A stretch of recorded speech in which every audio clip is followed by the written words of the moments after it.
જિલ્લાના નસવાડી તાલુકાના 10 થી પણ વધુ ગામોના લોકોની જમીનો સર્વે કરવા માટે આવતા તંત્ર દ્વારા કયા કારણોસર જમીન સર્વે કરવામાં આવે છે તેનો જવાબ ન આપતા રોષે ભરાયેલા આદિવાસીઓ ઢોલ નગારાની સાથે નસવાડી મામલતદારને આવેદનપત્ર આપ્યું અને સર્વેની કામગીરી બંધ નહીં કરવામાં આવે તો તાલુકા મથક પરની કચેરી ઉપર ઉગ્ર આંદોલન કરવાની ચીમકી પણ ઉચ્ચારી છે। કચેરીમાં આવેદનપત્ર આપવા માટે આવેલા છે। છોટાઉદેપુર જિલ્લાના નસવાડી તાલુકામાં જે ડુંગર વિસ્તારમાં સર્વે ચાલી રહ્યું છે, ખરેખર અમારો વિસ્તાર શેડ્યુલ 5 મુજબ અનુસૂચિ 5 લાગુ છે, છતાં પણ અમારી બિન પરવાનગીએ અમારી કોઈ ગ્રામ સભાને જાણ કર્યા વગર જે કંપનીના માણસો આવીને સર્વે કરે છે, ખરેખર એ ગેરબંધારણીય છે। બંધારણની જોગવાઈ મુજબ સરકાર પણ અનુસરવું જોઈએ અને અમારે કોઈ ગ્રામ સભામાં જાણ કર્યા વગર સર્વે કરવા આવી રહેલા છે અને આ સર્વે પણ તાત્કાલિક ધોરણે બંધ થવું જોઈએ એવી અમારી માંગ છે। જો આ સર્વે તાત્કાલિક ધોરણે જો નહીં બંધ કરવામાં આવે તો અમે ગાંધી ચિંધ્યા માર્ગે આંદોલન કરીશું, એમાં કોઈ શંકાને સ્થાન નથી।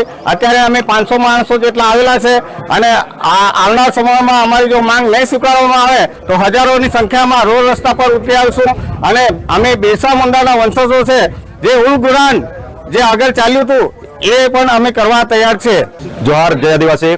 આજરોજ અમે નસવાડી સેવા સદન ખાતે મામલતદાર સાહેબશ્રીને સમાજના અગ્રણીઓ, આગેવાનો, વડીલો, યુવાનો, તમામ યુવાનો ભેગા થઈને આવેદનપત્ર આપવા માટે આવેલા છે। આવેદનપત્રમાં અમે જણાવ્યું છે નસવાડી તાલુકાના ઉપરવાસના ગામ વાડિયા ખાતે જે બહારથી કોઈ એજન્સી છે દિલ્હી બાજુથી આવી રહેલી છે, લાલ બત્તીની ગાડી આવી રહેલી છે, એમાં સર્વે કરી રહેલી છે, એ ગ્રામજનોને વગર પૂછે સર્વે કરી રહી છે, ત્યારે ત્યાંના લોકોને, સ્થાનિક લોકોને ગામમાં ભય છે, ડરી રહેલા છે ત્યાં લોકો કે આ શેનું સર્વે કરી રહેલા છે।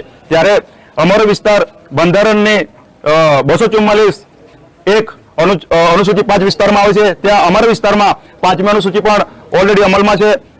અમારા મહેસૂલી અધિનિયમ 1879ની જે જમીનનો કાયદો છે એમાં પણ ડબલ 73ની જમીન ઓલરેડી અમારી છે। ત્યારે આ સર્વે શેના માટે કરી રહેલા છે આજ સુધી અમને કીધું નથી, એના માટે જ અમે આવેદનપત્ર આપવા માટે આવેલા છે। ગ્રામજનોની માંગ છે, યુવાનોની માંગ છે, સમાજની માંગ છે કે આવનારા સમયની અંદર જો આ સર્વે બંધ કરવામાં નહીં આવશે તો આવનારા સમયમાં, આજે તો ખાલી અમે 400-500 લોકો આવેલા છે, આવનારા સમયમાં સર્વેની કામગીરી નહીં બંધ કરે તો બિરસા ગાંધી ચિંધ્યા માર્ગે આંદોલન કરીશું।